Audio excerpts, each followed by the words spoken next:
Et salut à toutes, salut à tous, bienvenue sur N1, votre émission 100% NBA des équipes de The Playoff.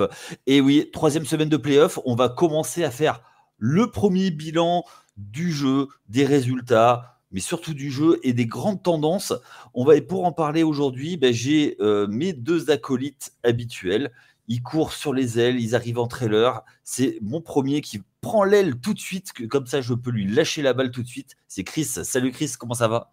Salut les gars, salut à tous. Alors, je me permets tout de suite d'être un peu relou avec toi Yannick. N1, ce n'est plus le podcast 100% NBA, parce qu'on a aussi la WNBA qui est ressortie avec un podcast qui est dispo depuis lundi soir. Donc on est sur un podcast 100% basket, si tu veux, mais Ouais. pas NBA. Et oui, c'est vrai que Eh oui. c'est vrai que c'est sous la bannière N1. Je voulais en parler, mais Voilà, j'en ai profité en faisant le relou. Donc avec la team Tom et Elliot, on repart pour une saison 2 autour de la WNBA. Donc il y a un premier épisode qui est sorti. Donc voilà, là pendant quelques semaines, vous aurez un croisement entre le N1 NBA et le N1 WNBA. Écoutez les deux, ce sera plus simple. Ouais, exactement. Et alors, il va couper en trailer tel un grand dadé qu'il est. Pourtant, c'est le plus jeune. Il gambade tel Bambi ou Rudy Gobert. D'ailleurs, c'est un peu la même chose. C'est Raph. Salut Raph. Salut à tous. Et ouais, moi je vais être moins chiant, mais écoutez quand même le podcast WNBA, ça va être très intéressant.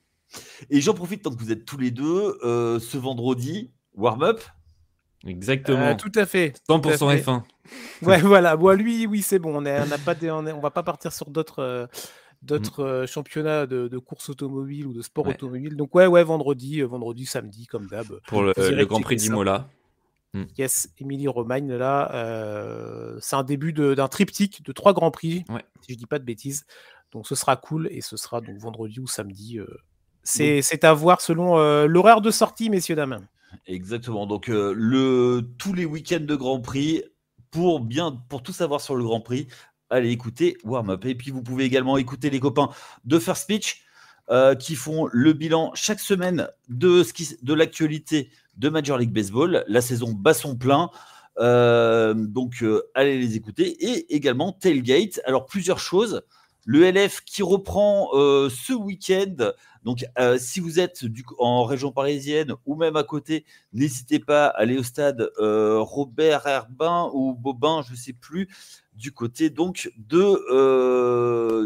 Bondoufle. Allez voir les Paris Musketeers. N'hésitez pas. Donc, podcast. Il y a eu un live ce lundi soir, mais vous pouvez aller écouter le replay avec le président, directeur général, donc John McKeon. Allez l'écouter, c'est toujours très intéressant. Également, le podcast NFL et D1 Elite.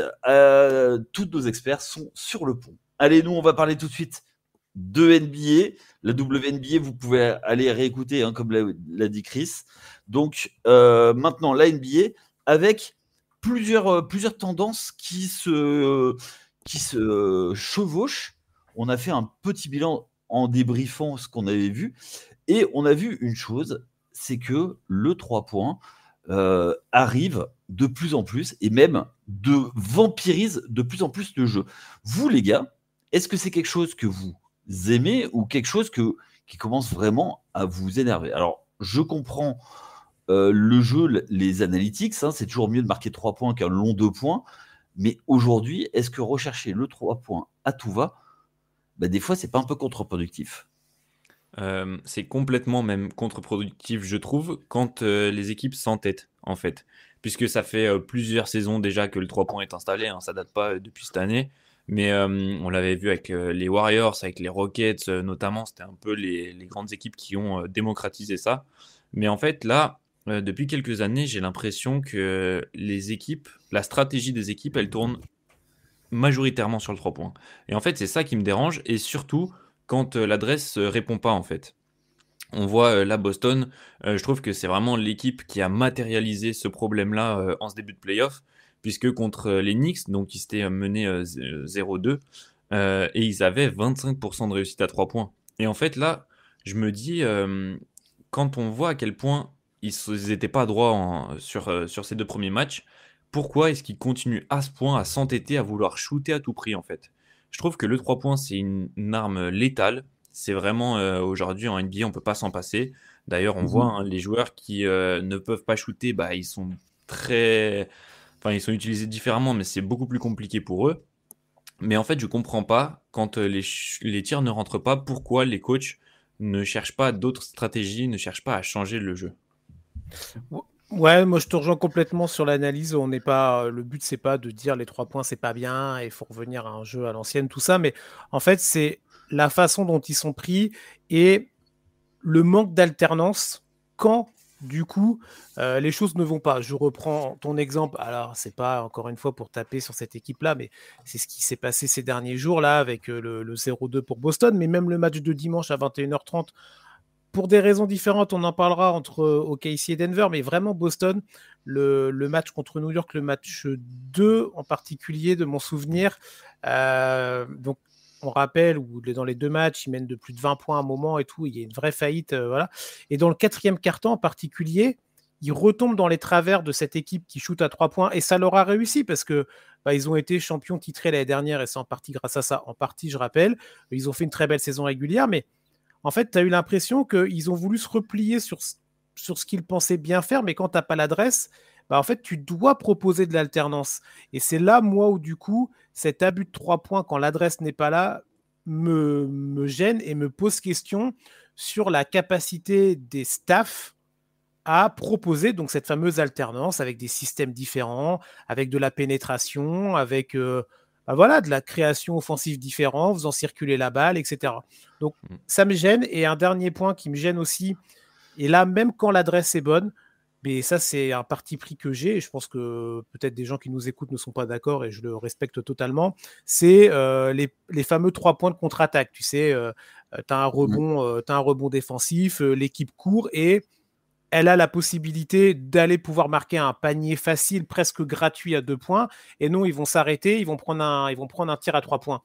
Et en fait, même quand ça rentre, moi, je trouve que ce n'est pas un choix pertinent.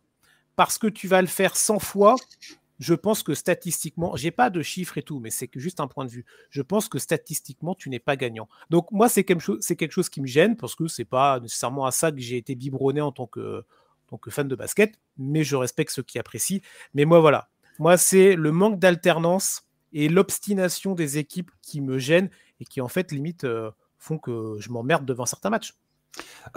Plus que... alors, j'entends tout ce que tu dis. Alors, les 3 points, les contre-attaques, c'est souvent, en fait, des fausses contre-attaques parce que c'est pas forcément c'est pas des 1 contre 0, hein, c'est des 1 contre 2, des 2 contre 1. Je suis assez d'accord avec toi, et même avec toi, Raph, je suis d'accord avec tous les deux. Moi, il y a une chose sur laquelle qui m'interroge le plus, c'est plus que la balle tourne beaucoup en périphérie et ne va pas à l'intérieur pour ressortir. C'est-à-dire, c'est la façon dont sont pris les 3 points, en fait.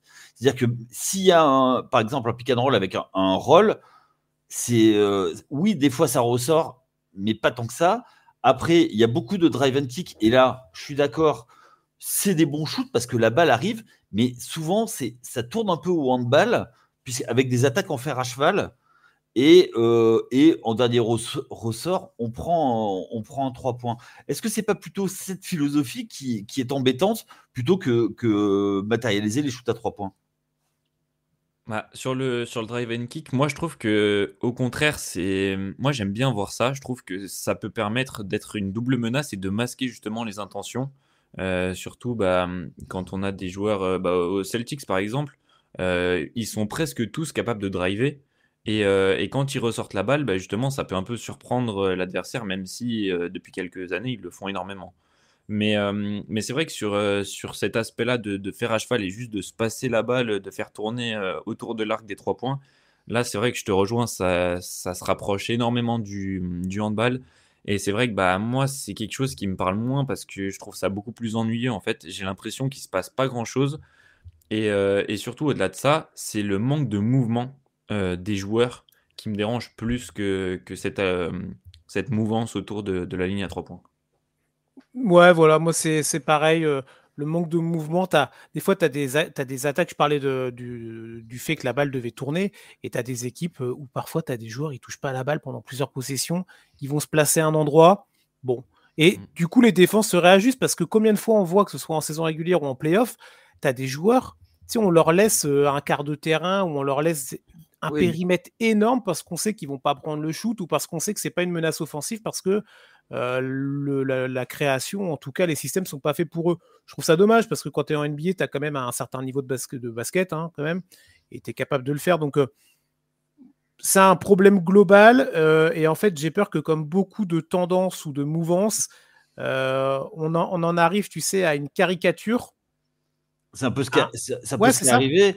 C'est un peu ce qui est arrivé avec Boston qui prend en 2 matchs, qui prend 103 tirs. Ouais, c'est ça. Donc après, l'avantage de la caricature, c'est que comme pour beaucoup de choses et pas qu'en basket, dans même la société en général, on arrive à la caricature, on tape contre le mur et après on a souvent une tendance à revenir un peu en arrière. Donc, on verra. On n'est pas anti 3 points. Ah non, mais il faut. Non, mais tu vois, parce que depuis tout à l'heure, on y va. Mais je pense qu'il y a moyen quand même de. Non, alors, les gars, merde, vous êtes intelligents. 2025, vous pouvez proposer autre chose. Tu vois. Moi, si je dois résumer, c'est pas le 3 points le problème. Le problème, c'est la construction du jeu. Oui, c'est les coachs pour moi. Justement, on parlait de ce manque d'alternance des coachs. Ou la non-construction de jeu avec du 3 points. Beaucoup tu parlais de joueurs qui se mettaient à des endroits, notamment à l'angle 0 parce que c'est plus près du panier, avec l'objectif de faire sortir le joueur pour ressortir sur un shoot à 3 points. Moi, je trouve que c'est plutôt intelligent de faire ça. Après, mais il faut qu'il y ait des joueurs qui puissent aussi faire. Et je reviens avec toi sur l'alternance. Et j'ai l'impression que là, pour l'instant, l'alternance, c'est pas à l'ordre du jour et je comprends pas ce mouvement. Et on sait que l'adresse est le facteur, le seul facteur qu'on maîtrise pas au basket, et qu'aujourd'hui tout soit basé sur l'adresse. Moi, ça me fait un peu bizarre.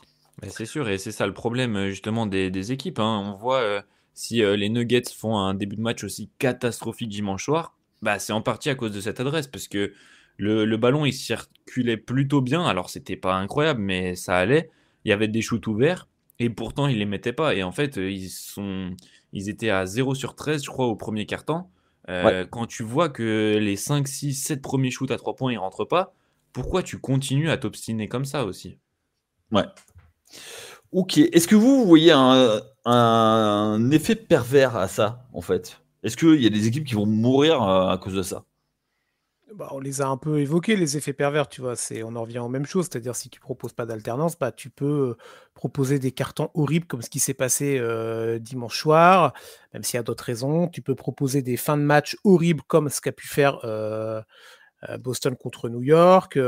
Et après, ça, c'est les exemples les plus récents, mais je suis sûr qu'on peut en trouver des dizaines de matchs comme ça en saison régulière. Houston, t'en parlais très bien, Raph.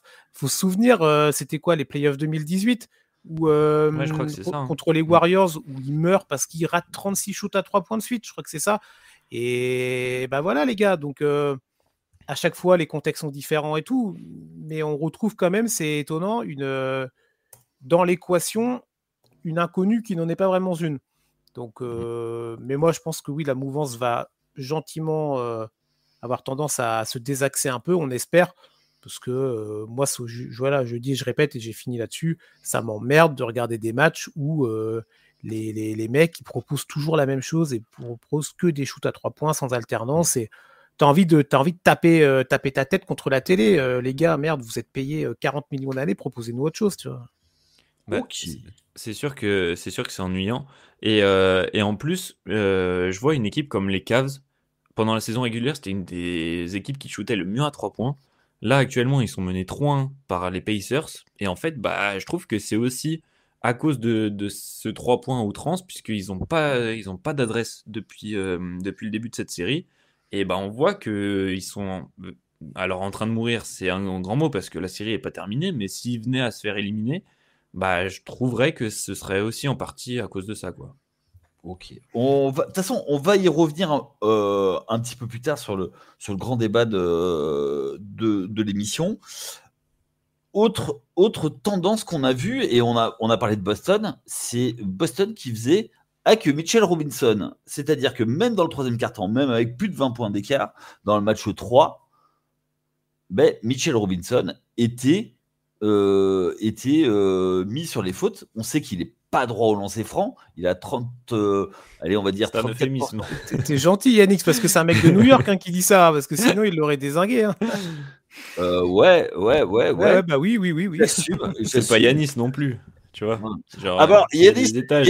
il doit être à 0, hein, parce que normalement, je te rappelle, il y a juste. Ah, une mais petite non, règle. c'est bon, les supporters, ils ont mis le décompte, ils ont le panneau 0 à 10, ils respectent. Mais non, c'est 5 secondes hein, pour shooter. Hein. Mais non, c'est 10. C'est 5. Ouais, c'est 5. Hein. Ah ouais, c'est 10. Ah bah oui, c'est ça le problème. Bah oui, c'est d'où le problème. Enfin, Ouais, bon, mais bref. en vrai au-delà de ça, il y a très peu de joueurs qui respectent ces 5 secondes, non? Moi, j'ai Euh, l'impression qu'ils prennent quand même entre 5 et 10 secondes en général. non, moins de 5 secondes. Tu Non, mais verrais. la règle, oui. Mais je veux Oui. dire, en moyenne, quand tu regardes les matchs, la plupart des joueurs, ils prennent leur temps. Ça leur permet de Non. souffler, de Ah, faire une petite pause et tout. oui, parce qu'ils rentrent dans leur routine, mais en Oui. général, c'est entre 3 et 4 secondes. Donc, Ok. ouais, Robinson, Yaya. Ouais. Ouais, donc du coup, alors vous, comment vous voyez ça? Moi, j'ai mon avis. J'attends de voir vous qui avez regardé le match, parce qu'on se parlait sur notre WhatsApp. Comment vous voyez ça? Bon, je vais prendre la main vite fait cette fois-ci. Bah, moi, ça me dérange pas tant que c'est pas à outrance. En fait, ça revient un peu au débat précédent, tu vois. Quand c'est quelquefois, ça me fait plus rire qu'autre chose parce que, mais en fait, quand tu es coach, tu vois, utilise toutes les armes que tu as à ta disposition. Le coach adverse met sur le terrain un mec qui est une bille monumentale au lancer franc, qui envoie des sous-marins qu'on n'a jamais vus dans l'histoire, tu vois. J'exagère un peu, mais voilà, vous avez compris l'idée. Bah, ça serait complètement stupide de ne pas l'utiliser de temps en temps, tu vois. Ouais. Donc moi, ça me choque pas plus que ça. Après, oui, c'est clair que s'il le faisait 20 fois dans le truc et qu'à chaque fois, C'est ce qu'il a fait. oui, non, mais tu vois, genre Thibaudot le sort pour la phase offensive, un peu, toi, tu parlais de hand, tu vois, en coaching handball, tu vois. Ouais, ça m'embêterait. Là, comme ça, moi, je trouve pas, ça m'a pas surpris plus que ça m'a pas marqué en tout cas. Donc, c'est une arme de tactique comme une autre. Bah, on en parlait en off. Bah, en fait, Mitch, ok, bah, mon gars, bah, va t'entraîner en fait. Va sur ton practice. Moi, si tu veux, je t'achète un panier Décathlon et tu vas venir t'entraîner à la maison, tu vois. Et au bout d'un moment, on arrêtera de faire ça. Faut lui faire à manger. Et à mon avis, je pense que vu tout ce qu'il va bouffer, clair, Ouais, mange j'ai déjà de la bien, ouais. production assez à la maison, hein, mais non, mais voilà, vous voyez ce que je veux dire. ouais. Entraîne-toi tout l'été, fais des practices, fais des trucs. Et si le mec, il met ne serait-ce que 50% de ses lancers, on le verra plus le hack. Hein. Ouais, ok. Raph, toi? Moi, je te rejoins totalement, Chris. D'un côté, je trouve que c'est clairement de l'anti-jeu, en fait. Quand je vois à quel point les Celtics le font beaucoup, vraiment, ça m'énerve. Et je trouve que, enfin, franchement, je trouve ça vraiment petit et mesquin. Mais d'un autre côté, comme tu le dis, Chris, Mitch Robinson, pourquoi tu t'entraînes pas, sérieux? C'est le lancer franc, c'est une phase où il y a que toi, t'as aucun défenseur, t'es à l'arrêt. Alors oui, t'as de la fatigue, etc. Oui, je suis d'accord, même mon joueur préféré, il en rate énormément. Mais à un moment donné, être à 30% au lancer quand t'es un joueur NBA, je trouve ça vraiment scandaleux.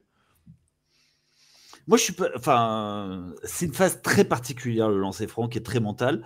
Faut pas oublier que Mitchell Robinson, il a très peu joué cette année. Il a beaucoup travaillé avant, mais le problème, c'est qu'il a été énormément blessé ces dernières années.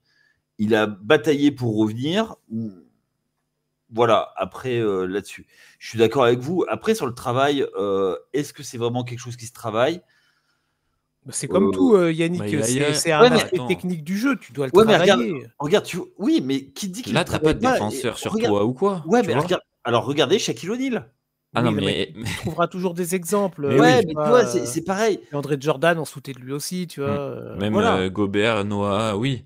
Mais voilà. c'est pas pour autant qu'un joueur NBA.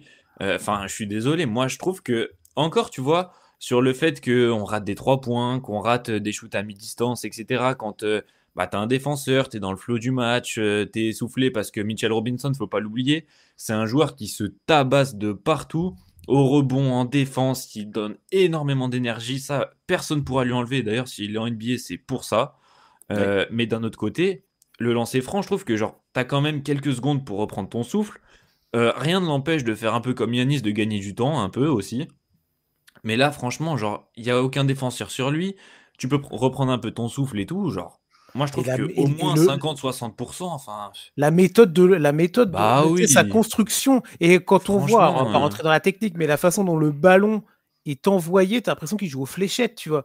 Et mon Dieu, mais non, mais c'est vrai, tu vois. Le Et tir, il est plat. Enfin, vraiment, il n'y a aucune c'est mécanique, il n'y a terrible. aucune forme, il n'y a Donc, rien, quoi. donc ça, tu Alors, peux le travailler, Yannick. Que ah non, mais tu n'aies non, mais pas l'adresse, je suis ça, c'est un paramètre. Mais tu travailles au moins Mm. la technique, tu travailles le Oui. poignet, Que ça, c'est que ça bon, tape merde. le cercle ou que ça fasse je des suis, in-and-out ou quoi, oui, mais là, ça fait que des airballs, quoi. non, ça fait pas que des airballs. Bah oui, non, mais. Non, mais Non, non, mais Yannick, sois objectif. Il est nul en lancer franc. C'est une qui, le gars, tu vois. Alors, moi, je pense que oui, il est pas bon en lancer franc. C'est une certitude. Moi, quand j'ai vu la stat du 34% en playoff carrière, hein, je trouve que c'est Ça pique les yeux, hein, quand même. ouais, ça pique les yeux. Après, revenons là-dessus. Moi, c'est plus. En fait, moi, ce que j'ai pas aimé, c'est le fait de dire on va faire un Hakemich Ah, mais moi, je en, trouve ça scandaleux, hein. en Je trouve que c'est de milieu, l'anti-jeu, en franchement. milieu de troisième, Bah oui, non, mais. troisième période, tu vois. Il Même, menait de 20 même, points, enfin, franchement, ouais, non, je même, suis en, d'accord. même en première mi-temps. En fait, si tu veux, le Hack-Shack, à l'époque, c'était juste pour l'envoyer sur les lancers francs en fin de match, tu vois, pour récupérer la balle. Mais là, quel est l'intérêt? En fait, le seul intérêt que tu as, c'est que tu vas énerver New York, tu vas les mettre dans un sentiment en disant ah ouais, ok, tu touches à mon gars, ok. Ben, en fait, tu vas resserrer les liens de l'équipe adverse. Ouais, parce que je pense que même Mitch Robinson, dans la tête, ça doit pas être facile pour lui de voir que justement on fait exprès de faire faute sur lui pour. Travail. Mais je suis d'accord, c'est ce que j'ai dit depuis tout à l'heure. Mais d'un autre côté, ça n'empêche pas que c'est clairement pas fair play, quoi. Enfin, de mon point de vue, en tout cas. C'est pas interdit par les lois. Oui, c'est pas interdit, mais bon, enfin, moi, je trouverais ça c'est con. pas moral, quoi. Après, la moralité, tu vois, moi, je trouverais ça surtout con, en fait.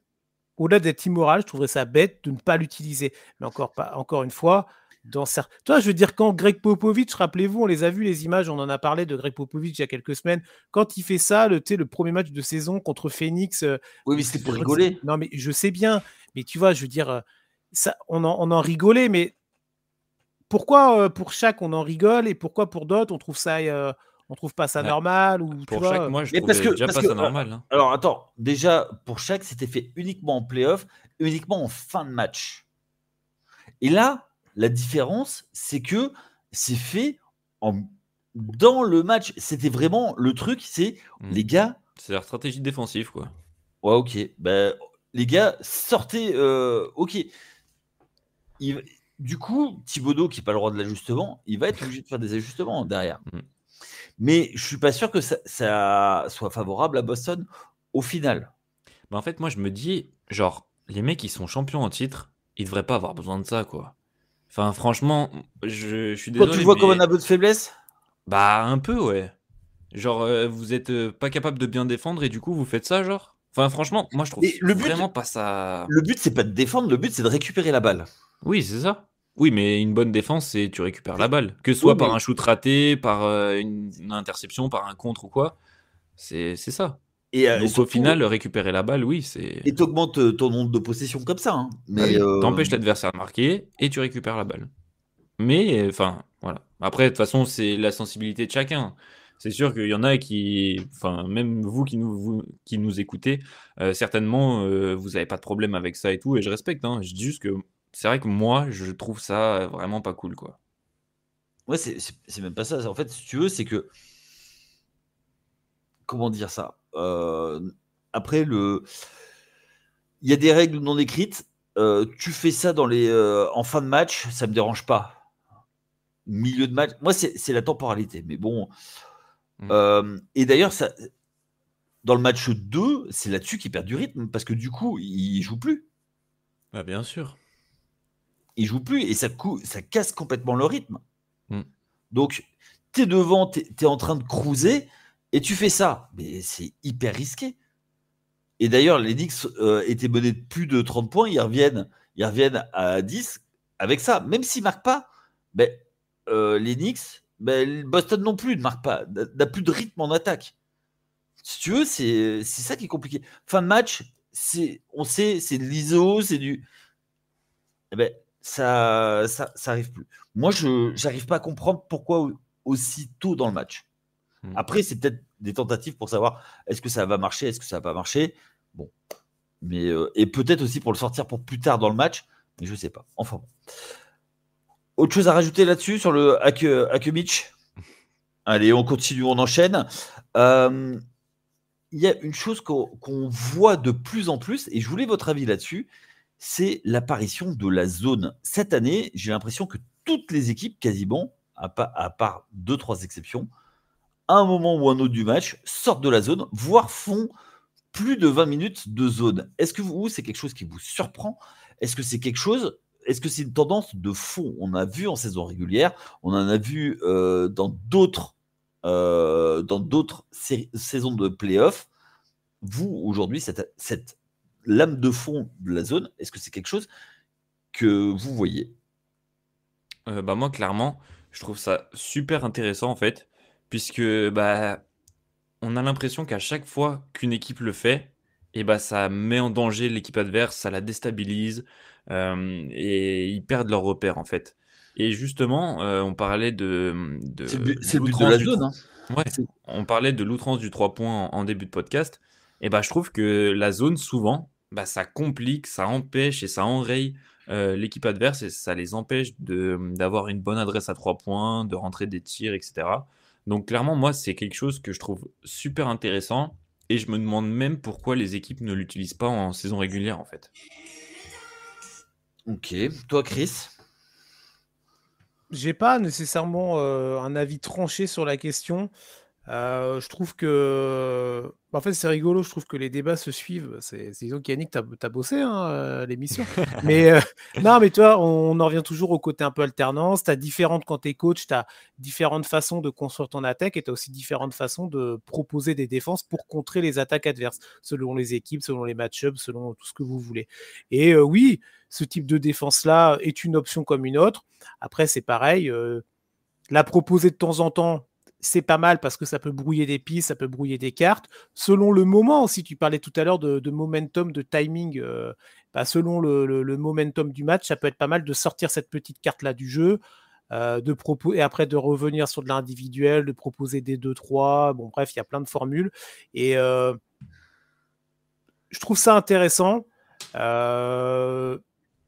Je vois pas nécessairement. C'était ça, Yannick, le sens de ton truc, le côté tu le voyais de plus en plus. Ouais. Moi, je trouve que c'est une vraie tendance. Alors, on sait que la zone, très longtemps, ça a été autorisé. Alors, avant, ça n'était pas autorisé dans les années 90, enfin, jusque dans les années 80, début des années 2000. À partir des années 2000, on a eu le droit, mais c'était très peu utilisé parce que le 3 secondes défensif. Donc, en fait, les zones, tu parlais de 2-3, c'était plutôt des 3-2 en général, avec personne dans la raquette, quoi. Moi, c'est quelque chose où on a vu très très peu, et le premier à l'avoir fait vraiment, c'était Rick Carlisle avec Dallas contre Miami, et c'était sur certaines séquences, c'était pour couper le rythme. Donc tu vois, une fois que tu prenais le bouillon, tu cassais le rythme de l'attaque comme ça, et avec des problèmes. Alors tu parlais du 3 points, c'est que un des problèmes de la zone, justement, c'est que tu t'exposes à des shoots à 3 points. Mais je trouve que finalement, paradoxalement, je trouve que les équipes adverses, elles ont plus de mal. Alors après, c'est que ça dérègle forcément tout le travail pour avoir son shoot à 3 points. Mais, oui. Mais surtout, c'est que en fait, c'est une réponse au pick and roll qui est trop bien travaillé maintenant. C'est clair. Donc tu coupes le rythme de l'attaque, tu fais ça. Après, moi, ça m'embête. Alors, fut un temps, c'était beaucoup des zones un peu match-up, c'est-à-dire que c'était match-up, c'est une défense de zone, mais en fait, tu gardes ton joueur un peu plus longtemps. En fait, c'est sur les extérieurs, tu défends quasiment en homme à homme. Je trouve que il y avait des choses qui étaient un peu proposées. Aujourd'hui, je trouve les espèces de 2-1-2, Voilà, avec un espèce de curseur, c'est-à-dire le défenseur au milieu qui va aider un peu de tous les côtés. Moi, je trouve que c'est à la fois intéressant et que ça dure longtemps et que les attaques aient du mal à attaquer. Moi, ça me pose question, surtout sur les attaques où très peu d'équipes. Alors, on l'a vu avec OKC qui faisait beaucoup d'attaques avec Chet Holmgren et Isaiah Hartenstein. Dès qu'on mettait la balle en poste haut, la relation poste haut, poste bas, c'est plutôt intéressant à voir. Mais après, à part ça, il y a beaucoup d'équipes qui jouent small ball, c'est-à-dire que sans vrai numéro 4, elles sont un peu perdues. C'est-à-dire que quand tu joues. Donc, c'est une vraie réponse au small ball. J'arrive pas à voir si ça va être vraiment dans l'arsenal des coachs beaucoup plus utilisé, mais c'est quelque chose qui me pose question parce que avant les Américains refusaient la zone et autant beaucoup utilisaient la zone comme un aveu de faiblesse. Maintenant, c'est vraiment un aveu de puissance. Après, la NBA s'internationalise. Donc, les joueurs qui arrivent en NBA ont aussi leur culture européenne, sud-américaine, tout ce que vous voulez. Donc, ils arrivent aussi avec des préceptes, des principes. On a aussi des coachs qui soit sont dans le staff d'un point de vue plus général ou peuvent même prendre la tête de certaines franchises et qui ont eu des parcours en Europe, qui ont eu des parcours dans des sélections nationales, bonjour Kenyan Kitson, et qui vont du coup aussi arriver avec une autre approche que le côté très, et c'est pas du tout pour les critiquer, mais le côté très américano-américain, tu vois, où on fonctionne comme ça, on a toujours été comme ça, on est les meilleurs et tout. Le fait que ça s'internationalise, c'est dans tous les aspects. C'est dans les joueurs, c'est dans le merchandising, c'est dans le marketing, c'est dans les systèmes de jeu, c'est dans les votes du MVP, c'est dans tout. Tu vois ? Ouais, complètement. Ça, c'est une chose, ouais, effectivement. Moi, sur le fait que justement ça se pérennise et ça soit plus utilisé, au début, je disais que pour moi, ça devrait être plus utilisé, notamment en saison régulière. Mais en fait, je disais sur le nombre de matchs, mais en fait, pas forcément à l'intérieur même des matchs, parce que je me dis que si jamais c'est plus utilisé, les attaques adverses et les coaching staff, ils vont plus s'adapter. Et donc, au final, il y aura moins cet effet de surprise. Et ça aura moins reste la d'impact, carte quoi. joker. Tu Voilà, l'utilises c'est de ça, temps en temps. exactement. Pour vous, c'est vraiment un point tactique. Ah, clairement, oui. Ouais. Ah oui, oui. Pour Ah, moi, non, c'est pas, pour casser la dynamique, c'est différent d'un temps mort, parce que c'est à plus longue durée, mais clairement, je trouve que ça a un peu le même impact. Ok, parce que on sait que, alors on parlait d'Américains, mais on sait que, par exemple, il y a une fac Syracuse qui a défendu en zone pendant plus de 30 ans avec leur coach, tu vois. Ce qui fait que quand on draftait, on prenait pas de joueurs de Syracuse parce qu'ils savaient pas défendre. Ils savaient défendre en zone, mais enfin, ouais. Ouais. Mais, ça allait pas dans les préceptes, c'est ce que je Oui. disais. Allez, tu vois, on fait un petit coucou à Carmelo Anthony. Hein. Ouais, c'est déjà il fallait qu'il défende un minimum. Ouais, ben non, il a jamais défendu. Il avait d'autres qualités, voilà, on va dire ça. Ah oui, Ah c'est ça. heureusement pour lui, ouais. Ah oui. Mais ouais, est-ce que pour vous c'est une surprise l'arrivée de la zone cette année? Parce que moi, j'avais pas l'impression qu'il y ait autant de zones avant. Ouais, c'est vrai que au cours des matchs, j'ai l'impression de l'avoir de plus en plus. On disait, hein, Denver par exemple, là ils l'ont énormément utilisé. Il y a plusieurs équipes dans ces playoffs qui l'utilisent beaucoup, même à l'intérieur des matchs. On a vu, Doc Rivers avec les Bucks, il a essayé de le faire beaucoup, ça n'a pas marché du tout. Ouais, enfin, Doc Mais Rivers, ça correspond. la Il blague. a commencé sa phrase avec Doc Rivers, donc grave, on C'est savait ça. que ça se terminait mal. Hein. Mais je veux dire, ça dépend aussi des profils de joueurs que tu as. Je vois par exemple les Bucks, on avait Brook Lopez qui était ultra lent, qui restait sous le cercle et donc à mi-distance on se faisait tuer. En fait, je trouve que la zone ça laisse énormément d'espace, mais à certains endroits. Et donc en fait, si l'attaque adverse elle parvient à bien l'utiliser, on peut rien faire. Mais par contre, si jamais les défenseurs ils réagissent bien, qu'ils ont les bons profils athlétiques, etc., ça peut être vraiment une arme. Non, rien à rajouter là-dessus. C'est une discussion qui peut faire l'objet d'un truc, pourquoi pas, plus détaillé sur de la off-season, ce genre de choses. C'est intéressant d'en parler, Yannick, là, dans le cadre de tendances, comme on le fait depuis le début de l'émission dans ce podcast un peu particulier. Mais voilà, je pense qu'on a balayé pas mal déjà sur cet aspect-là, en tout cas. Ok. Oui, on reviendra. On essaiera d'avoir des coachs avec nous pour nous expliquer. On va faire venir Doc Rivers. Non, on a dit des coachs. déjà, on cite tes Bucks, c'est déjà pas mal. Okay. Il fallait que je fasse une petite dédicace là. Ouais. On va parler maintenant sur un sujet qui est un petit peu plus global. C'est qu'on a vu qu'il y a eu plusieurs aspects qui nous ont sauté aux yeux quand on a préparé l'émission. C'est qu'il y a eu à la fois des faillites physiques avec des blessures au sein. Stephen Curry, qui va manquer beaucoup aux Warriors, mais également des faillites mentales avec des chokes. On a parlé de Boston, qui a choqué 2 fois de plus de 20 points. Indiana, qui a complètement défouraillé Cleveland, et Cleveland qui fait un choke monumental. Même au premier tour, il y a eu des chocs monumentaux. Est-ce que comment vous l'expliquez, ces faillites à la fois physiques, à la fois mentales? Est-ce que c'est dû à la répétition des efforts? Est-ce que c'est dû à un calendrier? Est-ce que c'est dû également à un jeu qui est de plus en plus dur et compliqué? Alors, pour rien cacher aux auditeurs, auditrices, moi, c'est un sujet que je voulais aborder parce que en regardant les matchs de dimanche, en particulier donc le OKC Denver, mais ça marche aussi pour le match d'après dans la nuit entre Cleveland et Indiana. Ouais. La caricature de premier quart-temps du match Thunder Nuggets au début fait rire. Personne fout un 3 points, personne fout un panier. Moi, en tout cas, au début, ça m'a fait rire. Tu dis, tu es en train de regarder un truc assez historique, mais dans le mauvais sens du terme.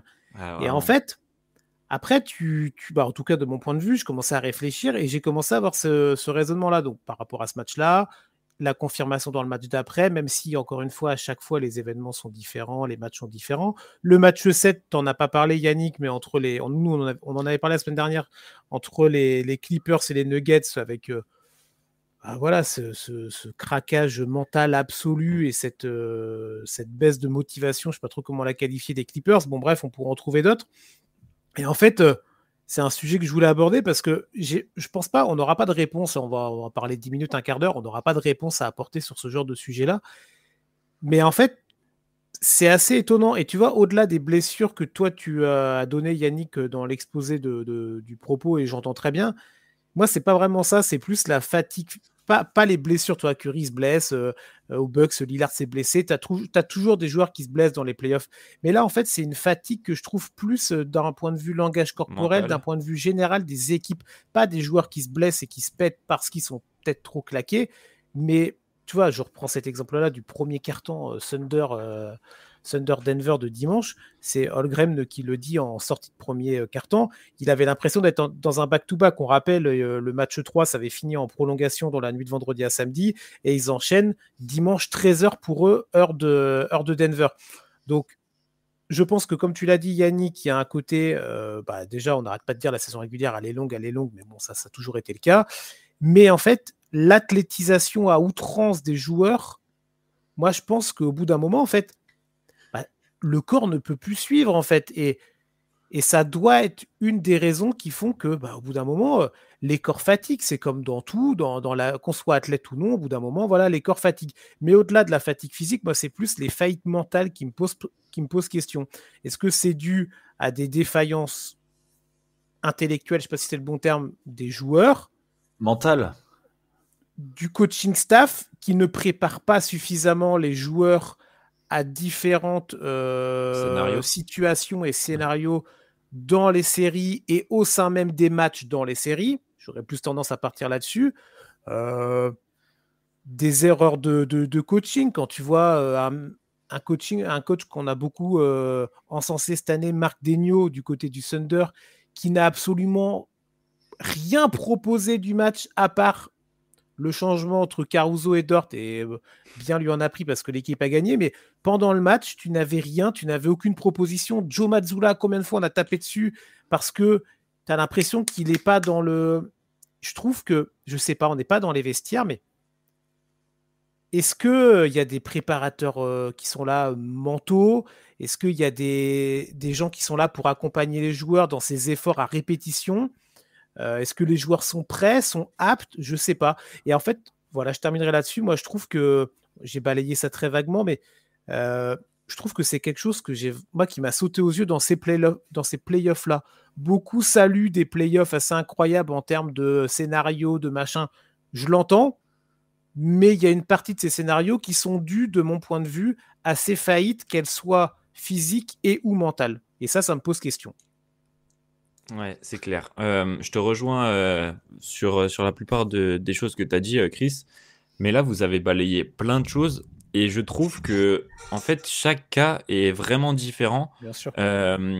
On a donc, comme on a dit, les Clippers de façon assez inexplicable qui se sont retrouvés face à une équipe de Denver où, en fait, ils n'ont rien fait. Ils étaient complètement à côté de la plaque. Comme s'ils jouaient un simple match de saison régulière, alors que clairement c'était un Game 7 pour accéder aux demi-finales de conférence.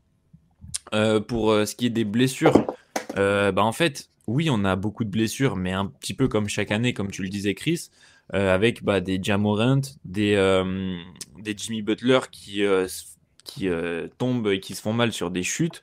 On a des Lillard qui se cassent, enfin qui se pètent le tendon d'Achille, etc. Pareil, des Stephen Curry où c'est un petit peu tout seul. Donc, c'est assez compliqué justement d'avoir une analyse fixe sur ces points-là. Mais par contre, c'est sûr que sur l'enchaînement des matchs, comme tu le disais, l'athlétisation du basket, elle est tellement présente en NBA. On voit tous, chaque joueur, c'est des athlètes monumentaux. Et clairement, je pense qu'on est arrivé même un petit peu au maximum de ce qu'on pouvait avoir sur l'athlétisation des joueurs. Et en fait, j'ai l'impression que ce débat-là, il vaut pas que pour le basket, mais il vaut pour tous les sports. Finalement, dans le foot, dans le hand, dans plein d'autres sports, j'ai l'impression qu'on a un petit peu le même problème.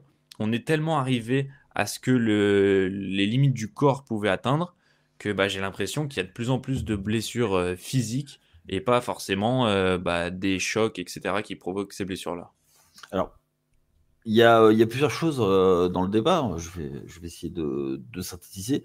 C'est qu'effectivement, oui, effectivement, pour ce qui est des blessures physiques, il y a deux types de blessures. Il y a celles qui sont provoquées par des coups et celles qui sont sans contact.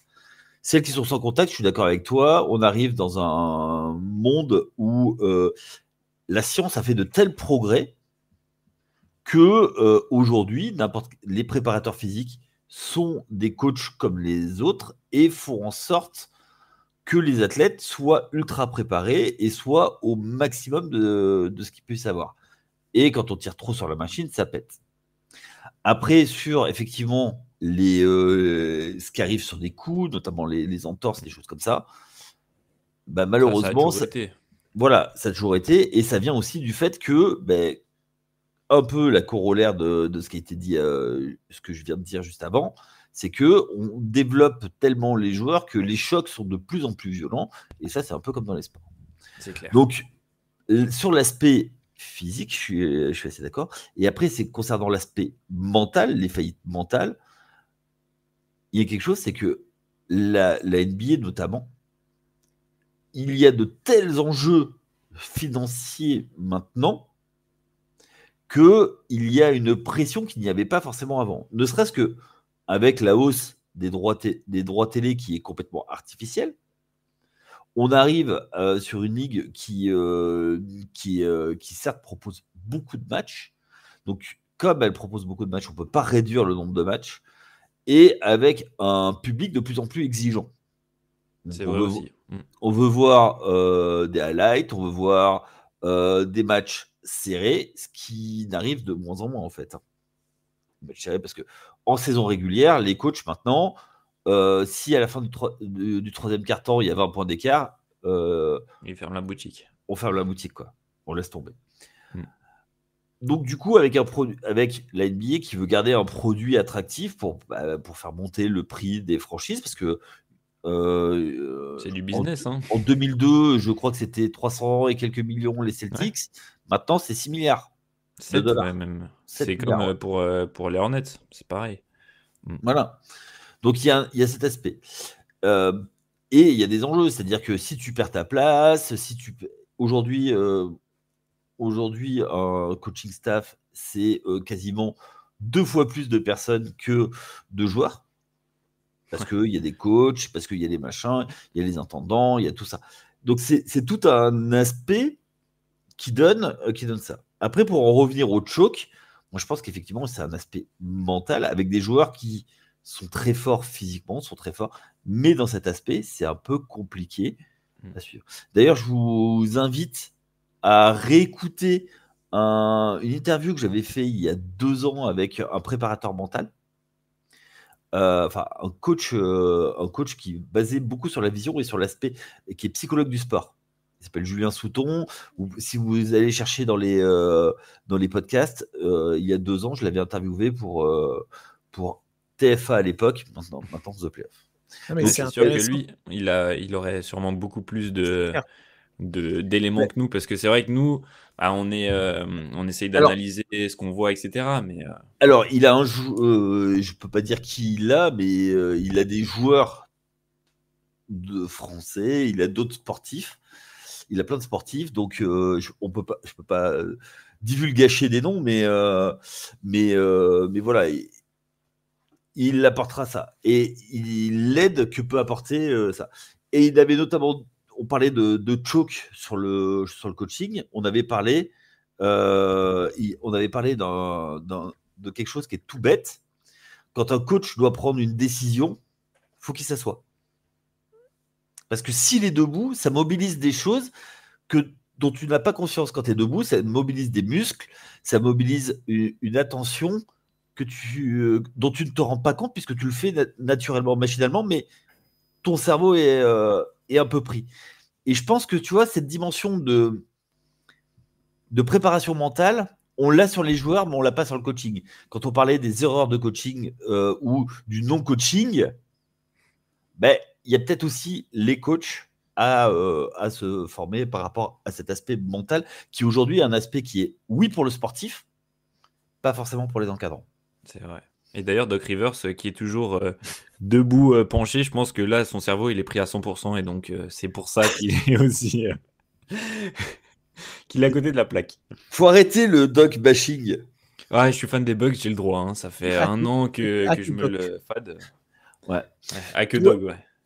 Toi, Chris, qui voulait mettre ça en lumière, en perspective, pour toi, est-ce que justement, tous les éléments qu'on vient de dire sont liés ou est-ce que c'est vraiment des choses intrinsèques ? Oui, non, mais c'est un problème qui est multifactoriel, évidemment, et les éléments qu'on a apportés tous les trois avec un regard très rapide et un balayage, évidemment, très succinct de tout ça, tous ces éléments-là en font partie, et tu vas avoir des équipes, des joueurs, des individus, des rencontres où ce sera plutôt tel facteur qui va être prioritaire, plus celui-là. Il y en a d'autres, ce sera plusieurs facteurs. Il y en a d'autres, ce sera que celui-là, ce sera un manque d'adresse, ce sera une fatigue complète physique parce que le voyage, parce que l'accumulation des efforts. Il y a plein de choses. Mais je trouve que c'est vraiment quelque chose qui, moi, me marque dans ces playoffs 2025, même si je prends un plaisir dingue à les suivre avec vous et avec tous ceux qui nous écoutent. Mais je sais pas, ça me titille un peu. Donc, on va voir la suite, parce que là, en plus, pour revenir et pour terminer sur ce que tu disais, Yaya, l'enjeu va être de plus en plus important et la pression va être de plus en plus importante quand on va arriver dans la fin des demi-finales de conf, mais ensuite les finales de conf et encore plus les finales NBA. Est-ce qu'on aura des chokes comme on a pu avoir, là tu vois, sur les 7 derniers jours, on peut en citer plusieurs des chokes, et au sein d'une série, on peut en citer plusieurs. C'est ça qui est fou. Que t'en aies un parsemé dans une série au premier tour, bon, ça arrive, tu vois, genre Memphis qui s'en prend 51 contre le Thunder, mais ça c'est encore autre chose. Mais tu vois, là, rien que sur les 4 derniers jours, on peut en citer 3, dont 2 à Boston, dont 2 à Cleveland sur les 3 ou 4 premiers matchs. Voilà, moi c'est quelque chose qui me questionne et je vais observer ça attentivement sur la fin des playoffs parce que ça pourrait être un sujet plus profond à aborder et sur lequel il faudrait se positionner plus longuement. Mais voilà, moi en tout cas dans les tendances de ces playoffs-là, c'est quelque chose que je voulais aborder encore une fois, qu'on a balayé rapidement. Mais voilà, chacun se fera son avis parmi ceux et celles qui nous écoutent. Ben, moi, plus que le choke en tant que tel, c'est des scores qui sont en dessous des 100 points alors que ils vont sur un nombre de possessions qui est élevé. Tu vois, c'est ça. C'est les pourcentages qui sont bas en fait. Mais même les défenses, et ça revient. Excuse-moi, Raph, je finis. Pas de souci. Et ça vient aussi du fait du premier thème qu'on a abordé, c'est le 3 points en fait. Oui, bien sûr. Donc voilà, tu vois, moi, il y a tout cet aspect en fait qui rentre et arriver à des scores en dessous des 80, enfin des 100 points sur 48 minutes. Hein. Pour moi, ça pose vraiment question. Et ça pose question sur le modèle NBA en tant que tel, en fait. Qu'est-ce qu'il va se passer par la suite? Ouais, excuse-moi, je t'ai coupé, Raph. Non, pas de souci. Ouais, c'était aussi pour dire que justement sur cet aspect-là de l'adresse, je trouve que on met souvent pas assez le crédit sur les défenses. Et je trouve que dans ces playoffs, on assiste vraiment à de très belles défenses pour la plupart des équipes. Des équipes comme les Pacers, qui en saison régulière sont vraiment, enfin, ils font aucun effort en défense. Bah là, je trouve qu'ils se donnent et qu'ils proposent des choses intéressantes. T'es pas d'accord sur les playoffs ou sur la saison régulière? Non, sur la saison régulière, je trouve que c'est une équipe qui est vachement équilibrée. Oui, Ouais, ils ont loupé leur début de saison, mais je suis désolé, c'est une des équipes qui avait le meilleur rythme à Oui. partir du mois de décembre. Non, mais c'est clair. Mais je trouve qu'en défense, enfin bref, c'est clairement pas en tout cas le compartiment du jeu dans lequel ils excellent le mieux. Et là, quand on voit en playoff, je trouve qu'ils proposent vraiment, vraiment des très belles défenses. D'ailleurs, c'est pour ça aussi que les Cavs, leurs pourcentages sont aussi bas. Je parle même pas des Pistons qui ont sorti des défenses vraiment monumentales, même les Knicks, etc., le Thunder, les Nuggets. Je trouve que vraiment, cette année, toutes les équipes, elles font vraiment des super bonnes défenses. Et c'est aussi pour ça que justement les pourcentages baissent et que les scores aussi. Ouais, regarde, ok, tu parlais de bonne défense. Ok, si, une défense sous-estimée parce qu'ils ont une très bonne attaque. Ah, mais pour moi, enfin, quand je regarde les matchs de KC, en tout cas, c'est la défense qui me saute le plus aux yeux que leur attaque. Actuellement, ouais. Ok. Toi, Chris? Non, non, rien de particulier à rajouter. Ouais, c'est vrai que sur les scores, après, moi, je pense que voilà, il y a toutes les raisons qu'on a évoquées. Et là, une des raisons, c'est aussi voilà, des fois le manque d'adresse et qui fait que tu as des matchs. C'est sûr que quand tu démarres un carton à 8 points, c'est compliqué d'arriver à 120 à la fin du match. C'est clair. Oui. Voilà, après, c'est un exemple. Le problème, évidemment, c'est mathématique. Le problème, c'est que sur le banc, t'es pas là, Chris, pour rentrer et te mettre et shooter. On n'est pas tous des Russell Westbrook qui mettent le premier 3 points du match.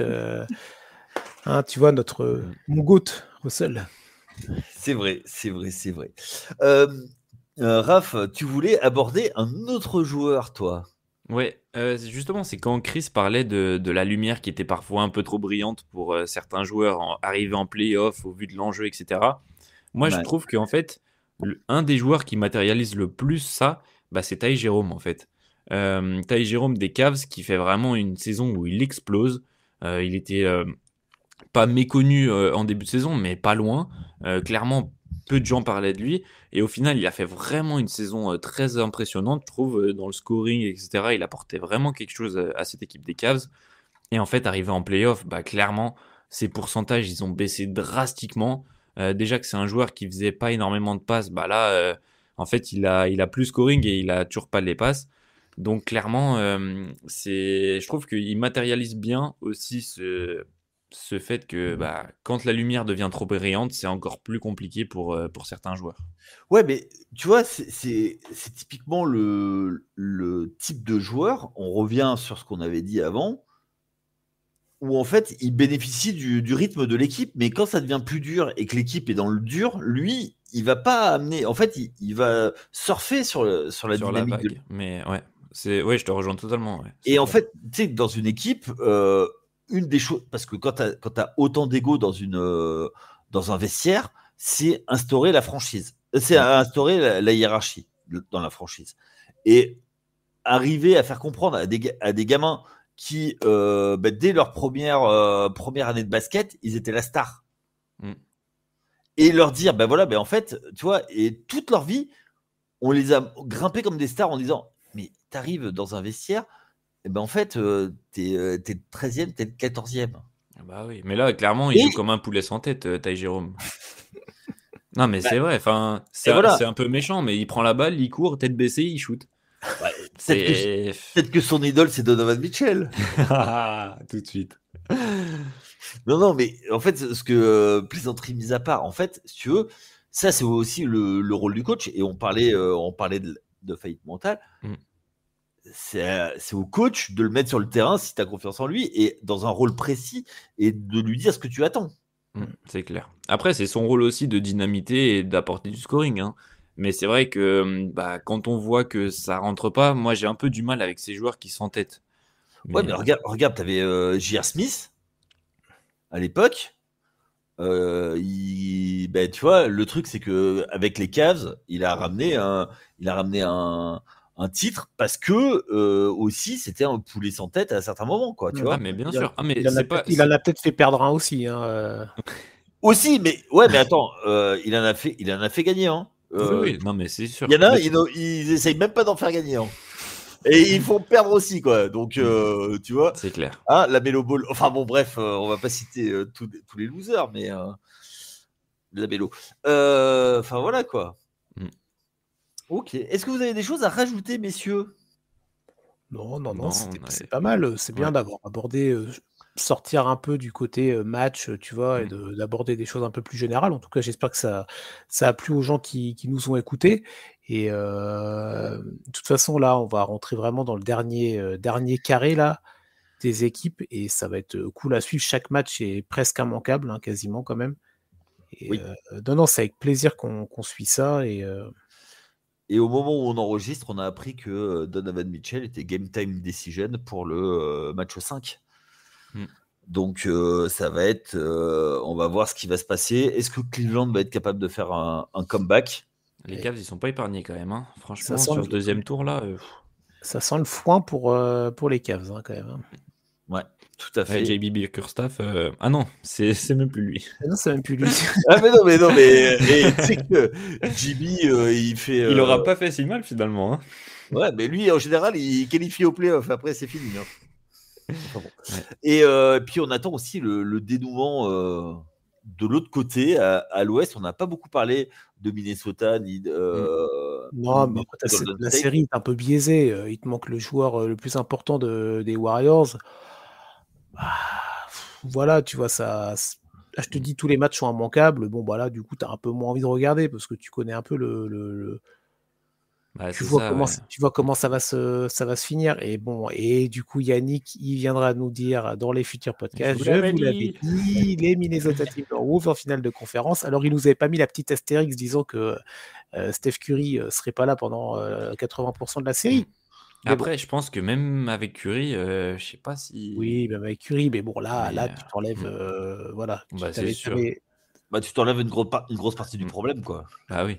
Anthony Edwards, il a dit de toute façon, on va essayer de finir avant que Wardell revienne. Donc, ouais, mais enfin, avec le claquage, tu crois qu'il va revenir?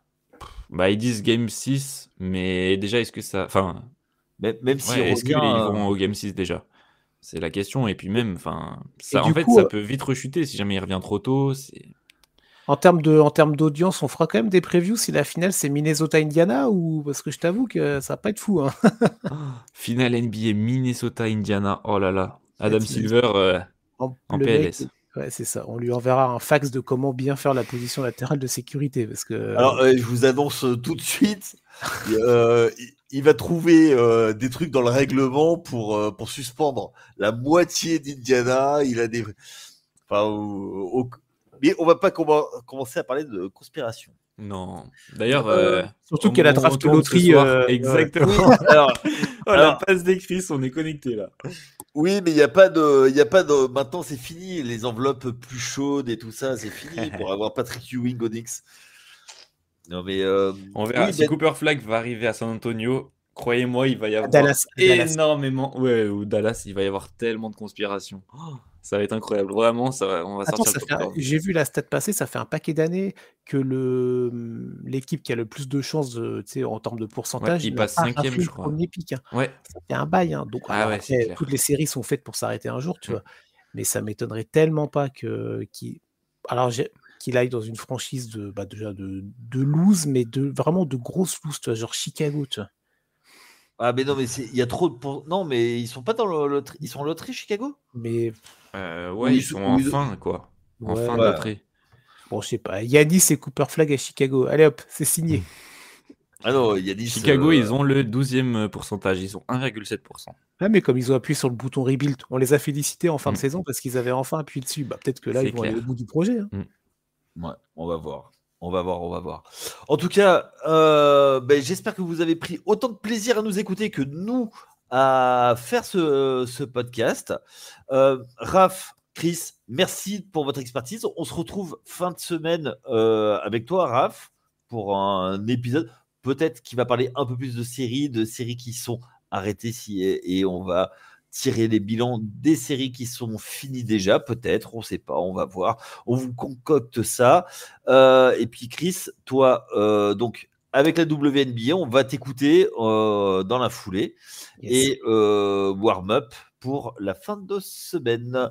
On va tous vous souhaiter une bonne journée si vous nous écoutez en journée et une bonne soirée si vous nous écoutez en soirée. Et à très vite sur les antennes de The Playoff. Allez, ciao.